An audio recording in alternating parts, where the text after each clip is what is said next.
Todos pueden leer desde sus Biblias o desde la pantalla. Yo les pido, por favor, si son tan amables de ponerse de pie. El que no pueda por cualquier circunstancia, no se preocupe. Póngase de pie también. Sí, vamos a leer entonces. Dice así la palabra de Dios.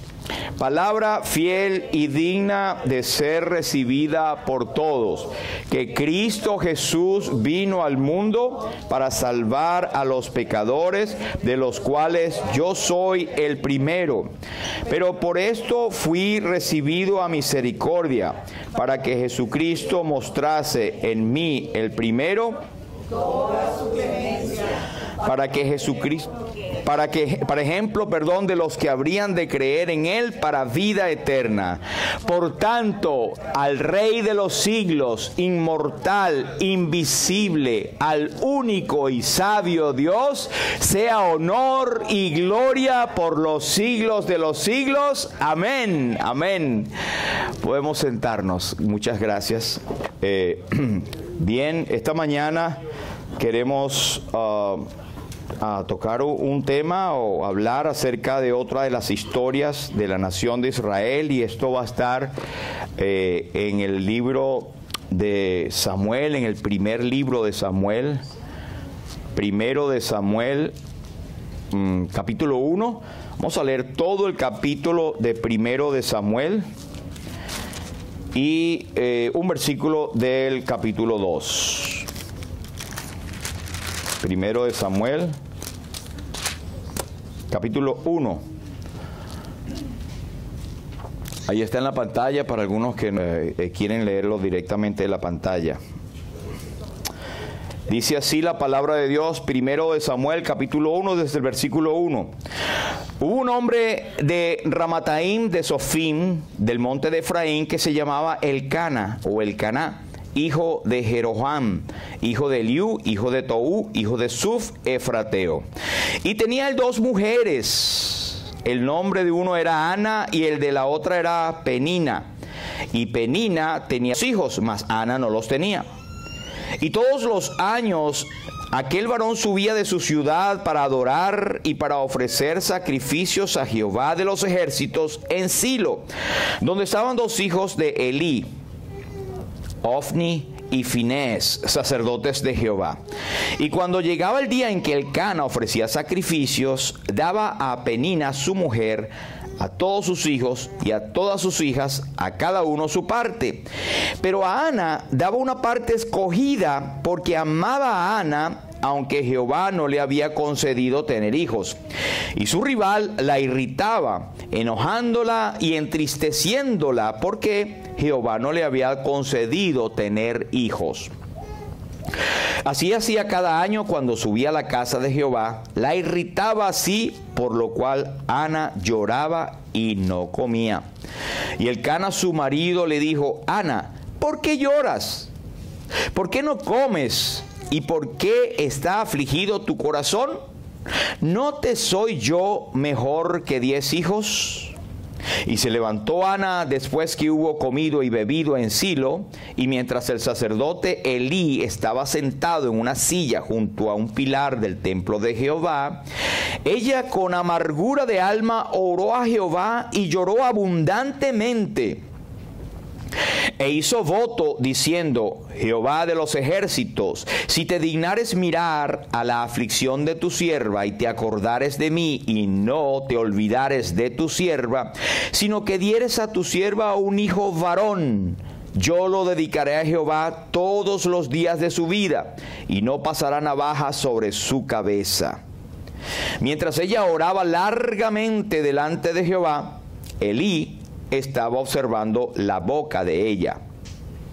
Pero Ana hablaba en su corazón y solamente movían sus labios, y su voz no se oía, y Elí la tuvo por ebria o borracha. Entonces le dijo Elí: ¿hasta cuándo estarás ebria? Digiere tu vino. Y Ana le respondió diciendo: no, señor mío, yo soy una mujer atribulada de espíritu, no he bebido vino ni sidra, sino que he derramado mi alma delante de Jehová. No tengas a tu sierva por una mujer impía, porque por la magnitud de mis congojas y de mi aflicción he hablado hasta ahora. Elí respondió y dijo: ve en paz, y el Dios de Israel te otorgue la petición que le has hecho. Y ella dijo: haya tu sierva gracia delante de tus ojos. Y se fue la mujer por su camino, y comió, y no estuvo más triste. Y levantándose de mañana, adoraron delante de Jehová, y volvieron y fueron a su casa en Ramá. Y Elcana se llegó a Ana su mujer, y Jehová se acordó de ella. Aconteció que al cumplirse el tiempo después de haber concebido Ana, dio a luz un hijo, y le puso por nombre Samuel, diciendo: por cuanto lo pedí a Jehová. Después subió el varón Elcana con toda su familia para ofrecer a Jehová el sacrificio acostumbrado y su voto. Pero Ana no subió, sino dijo a su marido: yo no subiré hasta que el niño sea destetado, para que lo lleve y sea presentado delante de Jehová y se quede allá para siempre. Y Elcana su marido le respondió: haz lo que bien te parezca. Quédate hasta que lo destetes, solamente que cumpla Jehová su palabra. Y se quedó la mujer y crió a su hijo hasta que lo destetó. Después que lo hubo destetado, lo llevó consigo, y con 3 becerros, una efa de harina y una vasija de vino, y lo trajo a la casa de Jehová en Silo. Y el niño era pequeño, y matando el becerro, trajeron el niño a Elí. Y ella dijo: oh Señor mío, vive tu alma, Señor mío, yo soy aquella mujer que estuvo aquí junto a ti orando a Jehová. Por este niño oraba, y Jehová me dio lo que pedí. Vea esto: por este niño oraba, y Jehová me dio lo que pedí. Yo pues lo dedico también a Jehová, todos los días que viva será de Jehová. Y adoró allí a Jehová. Versículo 2 del capítulo 1 dice: y Ana oró y dijo: mi corazón se regocija en Jehová, mi poder se exalta en Jehová, mi boca se ensanchó sobre mis enemigos, por cuanto me alegré en tu salvación. Hasta aquí, que el Señor prospere su palabra. Esta oración que hace Ana acá estaba en la mente de María cuando concibió. Y ella tenía en su mente varios de estos versículos cuando Ana oró. ¿Se acuerda cuando dice: engrandece mi alma al Señor, mi espíritu se regocija en Dios mi Salvador? Pues hay muchos de estos versículos acá de una mujer que había sido humillada por la sociedad, o en aquel entonces una mujer que no era fértil o que no tenía hijos, era considerada como apartada de la sociedad. Era un estigma que tenía. Así que hablamos de un poquito de la familia de Elcana. Era una familia piadosa, este varón efrateo. Todas las familias, por supuesto, de Israel debían serlo, pero ustedes saben que los ministros de Dios debían ser promotores de la piedad o del temor al Señor. Deben dar primeramente ellos el ejemplo. Y Elcana subía en las fiestas solemnes al tabernáculo de Silo para adorar y ofrecer sacrificios al Señor. Y dice: Jehová de los ejércitos. A mí me impresiona este nombre porque en hebreo es Jehová Sabaoth, o el Señor de los ejércitos. Y el Señor Jesucristo le es atribuido, Él es el príncipe de Jehová, Él es Jehová de Sabaoth, es el Señor encarnado o preencarnado, el príncipe de los ejércitos de todos los cielos, y es llamado así en otro lado. Pero el profeta Samuel fue primeramente el que iba a usar este término de profeta. No es que era el primero, pero el primero en que iba a marcar una era. Este Samuel, el que estamos leyendo, del cual él vino. Pero Elcana, ¿quién era? Elcana era un levita. Los levitas eran los miembros de la tribu de Leví, que estaban dedicados al templo, estaban dedicados a servir al Señor. Cuando repartieron las tierras, a ellos no le dieron tierra, físicas, sino que su porción era Jehová. Y por eso es que en el Salmo dice, las cuerdas me cayeron en lugares deleitosos y es hermosa la heredad que me ha tocado. Las cuerdas se usaban para delimitar las tierras cuando las repartieron, pero los levitas, su porción era Jehová. Ellos servían al Señor. Así que Elcana no era en sí un sacerdote porque estaba como que era del campo, ¿verdad? Pero él daba el testimonio, él se presentaba en el templo. Él subía allí como un israelita cualquiera y ofrecía sacrificio para avisar, para animar a sus vecinos y dar buen ejemplo. Una cosa del Elcana, el padre de Samuel, es que él lo hacía en una época muy característica. Aquella época en que vivió Elcana y se levantó Samuel o nació Samuel, era una época en que había una decadencia religiosa y espiritual en Israel. No era que estaban en su pleno apogeo de buscar al Señor. Entonces habían unos pocos que buscaban al Señor. Y una cosa interesante, que él también sabía que estaban Ofni y Finés, los hijos de Elí, y eran hombres que, a pesar de que tenían un cargo de sacerdotes de Jehová, ellos estaban andando mal delante del Señor. No obstante, Elcana iba al templo.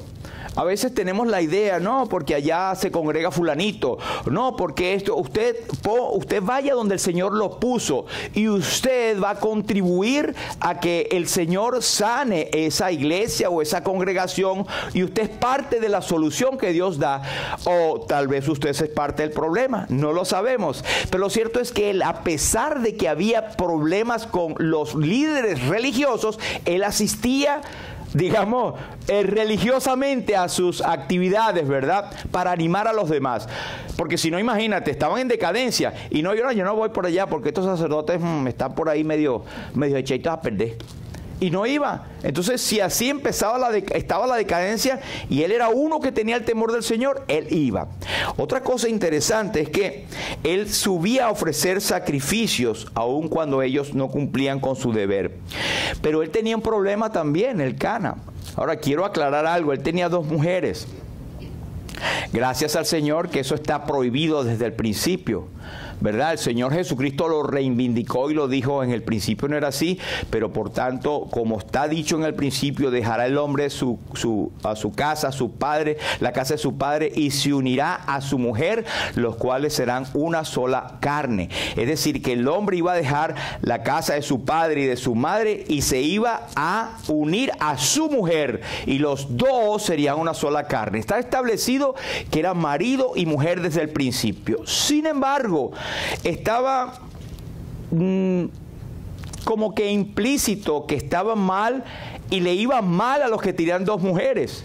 Bueno, a veces los que tienen una sola mujer tienen problemas, imagínense, con 2. Y Salomón tenía 700 concubinas. No terminaron bien. Esto es cosa que está en la Biblia porque existía, y la Biblia no le tapa los trapitos a nadie.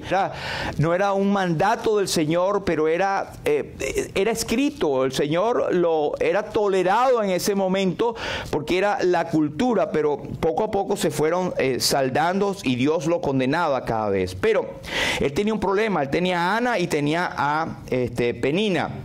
Penina tenía hijos, mas Ana no lo tenía. Entonces esta Penina comenzó, contrario a un corazón agradecido por ser fértil y darle hijos a Elcana, ella empezó a irritar a Ana y a burlarse de ella.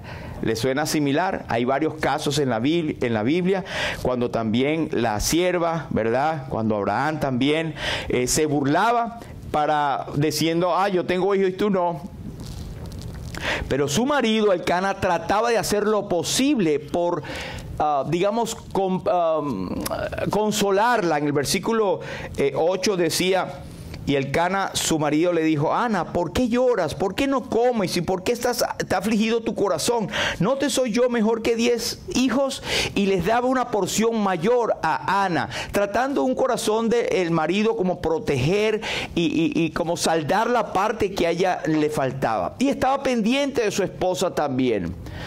Pero dice que ella no comía y fue reprendida por su esposo en ese sentido. Ahora, Dice que esto continuó por bastante tiempo. Versículo 7 dice, el 6, su rival la irritaba, enojándola y entristeciéndola porque Jehová no le había concedido tener hijos.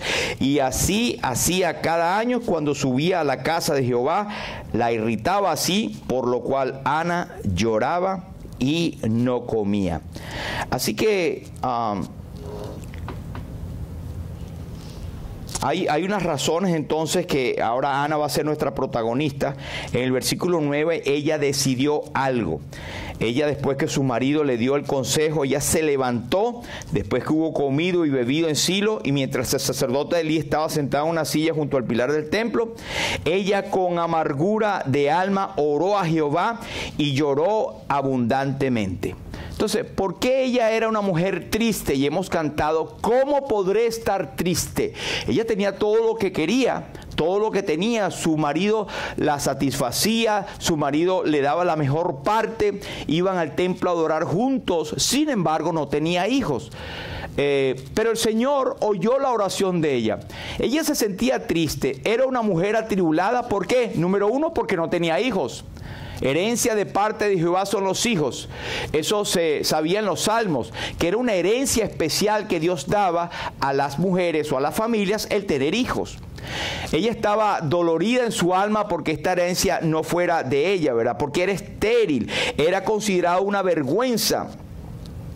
Ahora, nosotros como creyentes, haciendo la aplicación, nosotros muchas veces podemos ser estériles delante de Dios. Y usted dirá, ¿cómo? Bueno, el que busca hijos, el apóstol Pablo tenía hijos espirituales, y cada uno de nosotros podemos tener hijos espirituales, hijos e hijas espirituales. ¿Cuándo qué? Cuando nosotros testificamos a los demás de las grandezas del Señor.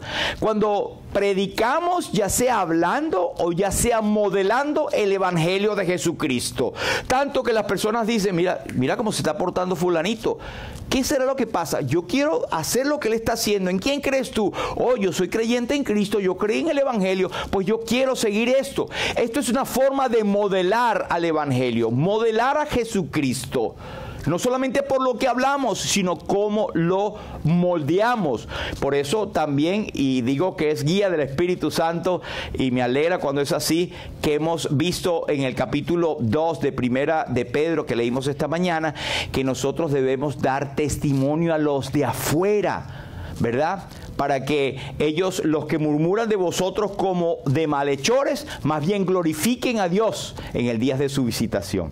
Hay gente que nos cree a nosotros los tristes, gente que no goza el mundo, nada más diferente que eso. Nosotros estamos en el mundo, pero no somos del mundo. No debemos pertenecer en el sentido de gozarnos de toda el pecado que existe en este mundo. Hay que agarrar con pinza las cosas que uno puede hacer que son sanas, que son neutrales, pero una sola cosita hacia la derecha o hacia la izquierda, ya nos vamos al campo del mundo. ¿Cómo estamos nosotros?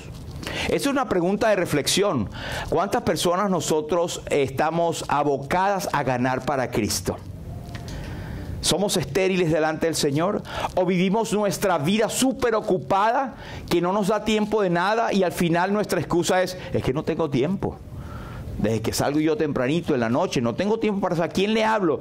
No, pero tú te relacionas con gentes, a menos que tu día sea metido en una cueva todo el día y ahí no salgas. Sin embargo, cantando himnos, otros verán, como le pasó al apóstol Pablo en lo más profundo de aquella prisión en Éfeso. El carcelero oyó que estaban cantando himnos y glorificando a Dios, aún en circunstancias feas. Estaban en lo último de la cárcel, donde caía todo el excremento de los demás, en la parte más profunda, en oscuridad. Ahí cantaban estando gozosos, a pesar de que no podían ni rascarse la cabeza porque estaban las manos en el cepo y sus pies también. Y ellos testificaban a Dios en un momento de angustia. ¿Cómo somos nosotros? ¿Cómo nos agarra a nosotros la expresión de nuestro ser cuando estamos en estrés, cuando estamos en tristeza? Bueno, Ana la regañó el esposo, ¿verdad? Lo otro, ella estaba triste porque era escarnecida, pero quería decir, en el capítulo 2, versículo 1 de Primera de Pedro, dice que hay un momento cuando usted está ocioso. y yo estoy ocioso, que Satanás o el enemigo nos busca enseguida un trabajo que nos desvía de la voluntad de Dios. Pero hay cosas que podemos hacer, que es la piedad, que es el amor al Señor, a las obras de Dios, el adorar, etc. Y dice en 2 de Pedro capítulo 1 versículo 8, dice: porque si estas cosas están en vosotros y abundan, no os dejarán estar ociosos ni sin fruto en cuanto al conocimiento de nuestro Señor Jesucristo. Pero el que no tiene estas cosas tiene la vista muy corta, es ciega, habiendo olvidado la purificación de sus antiguos pecados. Es verdad, muchas veces estamos tristes por circunstancias que ocurren. Otros son, la doctora que está aquí y otros conocen que hay desbalances químicos en el cerebro que causan que la persona, la dopamina se le baje, etcétera, y tenga episodios de tristeza, de angustia, de ansiedad. Eso lo sabemos, eso ocurre. Hermanos, pero para el resto de nosotros, eso tiene que ser tratado médicamente, pero también hay cosas espirituales detrás de eso en la mayoría de los casos.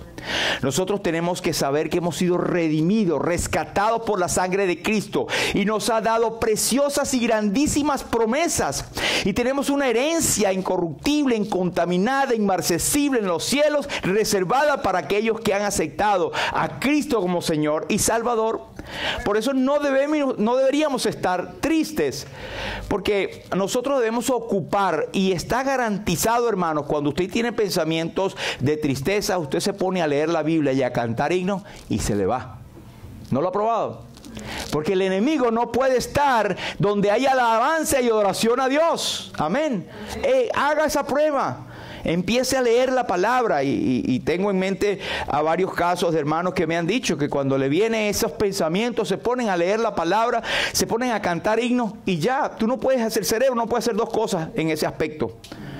El cerebro en ese aspecto no es femenino, ¿verdad? Puede hacer dos cosas a la vez, ¿verdad? No puedes cantar adoración al Señor y concentrándote en Él y un pensamiento de tristeza allí. Se te va, se te va. Y eso tenemos ejemplos, y eso lo vamos a ver próximamente también.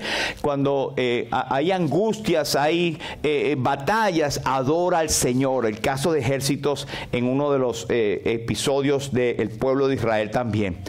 Entonces, esta mujer tenía una causa externa, no era una causa interna, que esta mujer le estaba cayendo encima, esta Penina o Peniná. Ana quiere decir graciosa, Ana quiere decir la que ofrece paz, y Penina quiere decir coral o perla. Yo lo agarraría por coral, ¿verdad? Como agarrando una culebra, ¿verdad? Pero era que estaba achacándole todo el tiempo, y hay personas así. Usted seguro que ha tenido esos ejemplos de personas que le van insinuando, que le van cayendo encima, que son chocantes. Existe esa palabra. Es una chocante, una persona que te irrita, ¿verdad? Y, como dice mi hermana, nos saca de balances. Nos saca de nuestras casillas, y no debería ser, porque nos saca el viejo hombre, nos saca, como dicen los puertorriqueños, nos saca el monstruo delante de nosotros, ¿verdad? Entonces debemos nosotros oír a los demás, y como dice Proverbios, no respondas al necio de acuerdo a su necedad. Pero ella era todos los días que eso iba, día y noche, cada vez que iban, entristeciéndola porque Jehová no le había concedido tener hijos. Y hay una cosa aquí, hermanos, somos humanos y eso nos toca a nosotros. Pero los que dicen, los que saben, es que alguien nos va a causar daño y tristeza en la medida que nosotros se lo permitamos. Porque nosotros tenemos una mayor fortaleza. No debemos estar hablando a Dios de nuestros problemas y de la gente mala que es, sino hablemos de la gente mala, de nuestros problemas, de Dios, que es nuestro poderoso Salvador, es nuestro escudo, es nuestra fortaleza. Y digamos como el salmista: te amo, Dios, fortaleza mía. Y dice: oh Jehová, eres mi luz y mi salvación, ¿de quién temeré? Jehová es la fortaleza de mi vida, ¿de quién he de atemorizarme? Así que hay gozo, hay alegría cuando nosotros tenemos en foco al Señor Jesús. Amén. Ahora, era una mujer atribulada en espíritu, ¿verdad? Ella tenía aparentemente una naturaleza muy sensible. Claro, ¿a quién no le va como mujer al ver que no le daba hijos a su marido, y la otra tenía hijos, y era una mezcla de sentimientos allí, y estaba sensible ya. Es como decimos en criollo, ya la empalizada estaba en el suelo. Dejamos que las fortalezas se nos cayesen y empezamos a huir, y eso va minando el corazón de Ana. Entonces, si ella hubiese tenido un corazón más endurecido, tal vez hubiese tenido menos lágrimas en los ojos cuando ora al Señor.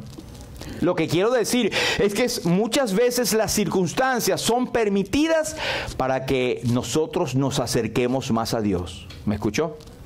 Hay cosas que suceden en nuestras vidas, tal vez angustias, tribulaciones, pruebas, etc. Dios es amor. Dios no es que tiene amor, es amor. Y Él es profundamente, infinitamente sabio. Y Él sabe lo que es mejor para sus hijos. Es más, Él nos creó con un propósito, para hacer alabanza de la gloria de su nombre y estar contentos. Y eso lo hemos cantado al principio. Y si no estamos alabando a Dios y estamos tristes, hay un cablecito pelado allí.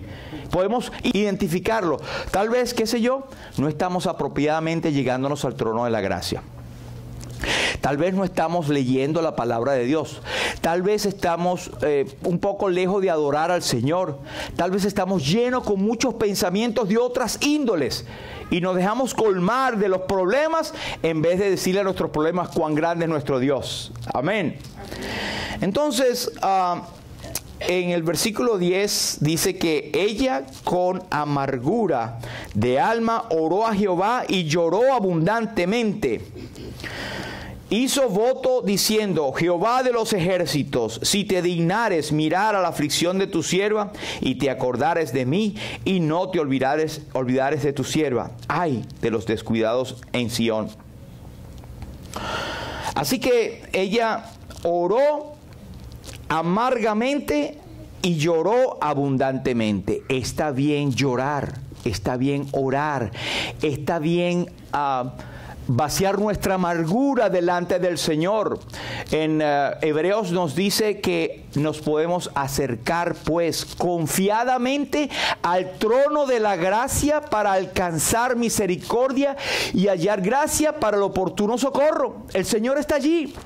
Tenemos una bendición distinta o mayor que la que tenía Ana. Es que Cristo ya vino y Cristo es nuestro perfecto gran sumo sacerdote. Es nuestro mediador. En primera de Timoteo 2 y 5 nos dice: porque hay un solo Dios y asimismo un mediador entre Dios y los hombres, Jesucristo hombre, el cual se dio a sí mismo en rescate por todos nosotros, de lo cual se ha dado testimonio a su debido tiempo.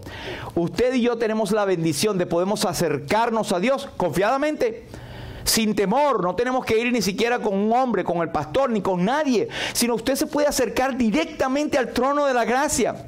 Y como Ana, y tenga cuidado que la puede tomar como borracho, como Ana, clamar delante del Señor, aunque sea moviendo sus labios. Su oración es de corazón, pero también lo puede expresar en su cuarto, en su casa. Usted tiene toda la libertad de orar. No, cuando uno va en el carro y yo oro, el Señor me guarda, aun cuando yo cierro los ojos manejando. No, mentira. Pero yo clamo, yo hablo, yo digo al Señor, yo hablo con Él. Usted lo puede hacer en cualquier momento. Así que ella oró abundantemente y amargamente, porque lo que tenía en su alma era bastante. Hermano, hermana, ¿tienes una amargura de alma? Tienes una situación que está constantemente, como Ana con Penina, todos los años, o constantemente, que ha agotado y te ha secado. Hay esperanza en Cristo. Amén. Y hay ese himno que dice: te hallas débil y oprimido de cuidados y temor. Esto es porque no llevamos todo a Dios en oración. Llévalo a Dios en oración. Él está allí. Y Él dice: oye, no es que no vas a tener aflicción en el mundo. El falso evangelio dice: cree en el Señor y todo se te hará la vida rosa. No, al contrario, nosotros vamos a ver los colores reales de la vida, eso sí. Pero vamos a ver que detrás de cada rosa puede haber una espina, pero que esa espina, Dios a veces permite que nos pinchemos para uno clamar al Señor y estar más cerca de Él. Y Él dice, en el mundo tendréis aflicción, pero confiad, yo he vencido al mundo. Amén. Ahora, ella oraba. Ella oró al Señor, en el versículo 10, oró largamente delante de Jehová. No eran 5 minutos, Señor, bendice tu alimento, 1, 2, 3, fuera. ¿Verdad? Ella derramaba su corazón. Derrámalo delante del Señor. Exprésate delante de Él y Él escucha. En los evangelios estaba el caso de aquel hombre que dijo sabiamente, el Señor no escucha a los pecadores. Pero si alguno hace su voluntad y viene a Él y le escucha, ora delante del Señor, el Señor responde la oración. Y claro, ha de ser así porque todos nosotros somos pecadores. Y para venir a Cristo, ¿qué hicimos? Nos derramamos delante de Él, Señor, yo soy un pecador, escúchame, sálvame. Y todo el que confiesa el nombre del Señor será salvo. Por eso el corazón es la clave, no es ese músculo allí, sino que poéticamente es el centro de nuestra actividad, nuestra alma, nuestros pensamientos. Usted dice, te amo con el corazón. Y 1 Corintios 13 nos dice que el amor todo lo sufre, todo lo espera, no es envidioso, no busca lo suyo, no se envanece. El amor lo ha puesto Dios en nuestros corazones. Ahora, el amor que nosotros queremos enfatizar es que Dios muestra su amor para con nosotros en que siendo aún pecadores, Cristo murió por nosotros. Si no tienes a Cristo en tu noticia, o si no estás seguro o segura de que tienes la salvación, ahora es el tiempo aceptable. Porque después que uno sale de esa puerta, pasa por allí, el enemigo empieza a tratar de quitarte la semilla que cayó en tu corazón, porque es real. El enemigo es Satanás, es el enemigo de nuestras almas. Y él busca que la persona, quitarle la semilla del evangelio, que se encienda en otras cosas, que empiece a pensar otras prioridades, entre comillas, y deja para después el asunto de la salvación. Y si el Espíritu Santo te está tocando y dice, wow, esto es lo que yo debo tener. Aquí tengo a Cristo, tengo la salvación, es la palabra de Dios, es la inmutable revelación de Dios. Aquí está la verdad. Si no fuese la verdad, nosotros no estuviéramos acá. ¿Usted cree que yo voy a estar perdiendo el tiempo, entre comillas, si esto no fuera la verdad? Si no me enciende el Espíritu Santo y me causa amor para predicar el Evangelio, para abrir la palabra y para vivir para Él, aunque sea imperfectamente, es la verdad. Y cada uno de mis hermanos lo puede decir. Pero no puedes dejar pasar la oportunidad. Ana tomó la decisión y dijo, en aquel día, se levantó Ana después que hubo comido. Hubo un momento en su vida que ella lo hizo y buscó hablar con Dios y poner ese asunto en sus manos. Pero ella hizo voto. Hoy en día no se ve mucho esto, pero usted puede, la Biblia dice, es mejor que no prometas y que prometas y no cumplas. Pero hay gente en la Biblia que ha hecho terribles votos. No me acuerdo el nombre de aquel que hizo el voto terrible. Que Señor, cuando lleve a casa la primera persona que aparezca, yo te la voy a ofrecer en sacrificio. Y apareció la hija y tuvo que hacerlo. Así que tenemos cuidado, pero podemos nosotros dar nuestra vida y decirle, Señor, aquí está mi vida. ¿Qué puedo yo darte? Toma mi corazón, toma mi vida. Entonces ella hizo un voto, Señor, si tú me das este hijo, y se lo dijo, de broma no le dijo que sea catirito, ojos azules o morenito, no, le dijo que sea hasta varón. Y yo te lo voy a ofrecer a ti para siempre. Y ella cumplió. Tuvo su hijo, pero su mayor gozo era darlo al Señor. Y cuando llegó a Elías, se lo dijo, Elías, tómalo, este es Samuel, que quiere decir pedido a Dios. ¿Qué pedido tienes tú a Dios? ¿Qué cosa has puesto tú delante del Señor? Recuerde que nuestro propósito es adorar al Señor, que nuestra vida sea un olor fragante a Dios. Y en ese sentido, todas nuestras peticiones deben ir. una de las claves por las cuales Dios concedió esto a Ana es que lo que concedió era de acuerdo a su voluntad. Iba a entregarlo para que viniese Samuel, que iba a cumplir la voluntad de Dios, iba a ser el profeta que iba entonces a levantar y a ungir a Saúl y después ungir a David. Y fue un profeta que jugó un papel súper importante. Era un muchacho que venía, que cuando Ana lo pidió estaba de acuerdo a la voluntad de Dios. Santiago nos dice: pedís y no recibid. Piden y no reciben porque piden para gastar en sus deleites. Claro que Dios está misericordioso, que nos concede aún cosas que aparentemente no son para la gloria del Señor, pero sí son al final. Si usted pide una casa, si usted pide, Señor, que eso va a ser para ti, para alojar a misioneros. Señor, dame este trabajo para yo dar más a tu obra. Señor, dame este vehículo para yo poder ir y repartir tratados. Señor, haz que yo vaya a mi país para poder predicar el evangelio a mi familia. Señor, dame estos recursos para yo poder mandar tratados y comidas a gente que yo tengo por allá o en la misma iglesia. Nosotros tenemos muchos ministerios acá, sobre todo overseas o en el extranjero, que necesitan, que nosotros no podemos ir con nuestros pasos, pero sí podemos ir con nuestros pesos, por ejemplo, en cuanto a nuestros recursos. Pero hay muchas cosas en las cuales tú puedes pedir al Señor. Pero hay una clave. El Salmo 37 nos dice: deleítate a sí mismo en Jehová y Él te concederá las peticiones de tu corazón. Vamos para ponerlo de atrás para adelante. Él te concederá las peticiones de tu corazón cuando tú te deleitas en Él. Y deleitarse en el Señor es hacer su voluntad y vivir para Él. Amén. Si decimos Cristo es mi Señor, debemos vivir como sometidos a Cristo como nuestro Señor. Que nuestra vida esté permeada por las instrucciones y ordenanzas del Señor, aunque sean imperfectamente tratándole de hacer nosotros. Ella hizo voto, ella creyó, dice el versículo 18, tuvo un resultado. Ella le dijo: halle tu sierva gracia delante de tus ojos. Y se fue la mujer por su camino y comió y no estuvo más triste. No estuvo más triste, ¿por qué? Porque creyó que lo que estaba diciéndole al Señor ya estaba concedido.